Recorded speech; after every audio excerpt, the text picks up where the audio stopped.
तिसऱ्या गुरुवारी मी देवीला साडी नेसवली होती आणि तेव्हा मला बरेच जणांनी डीएम केलं होतं आणि कमेंटमध्ये पण सांगितलं होतं की तू साडी कशी नेसवलीस हे दाखव. सो मी ह्या व्हिडिओमध्ये दाखवते की मी साडी कशी नेसवली.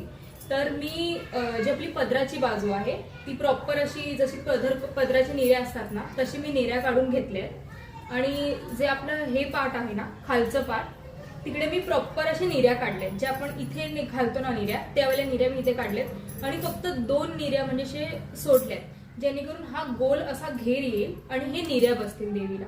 तर मी तुम्हाला दाखवते की मी कसं बसवलं. या पदराची बाजू मी माझ्या डाव्या हाताला ठेवली आहे आणि ही निऱ्यामध्ये ठेवली आहे आणि ही जी मी बाजू उघडली होती ना ती मी ह्या बाजूला घेतली. तर हे मी आता पूर्ण इक्वल साईज मध्ये करते आहे असं, म्हणजे 2 हे करते. आणि शक्यतो तुम्ही साडी अशी घ्या ना जे दोन्ही पण काठ म्हणजे इथली कमरेच्या इथली आणि आपल्या पायाच्या इथली दोन्ही पण काठ सारखेच असतील जेणेकरून निऱ्या अशा आल्या ना की ते सेम दिसतील. तर पदराचा बाजू आपण मध्ये घ्यायचा आहे असा आणि हा जो उरलेला भाग मी तुम्हाला मगाशी म्हटली होती की निऱ्यांचे 2 बाजू म्हणजे थोडंसं 2 निऱ्या सोडायच्या आहेत, 2 ते 3 निऱ्या तुमच्या ह्याच्याप्रमाणे. ते मी असं गोल करून घेते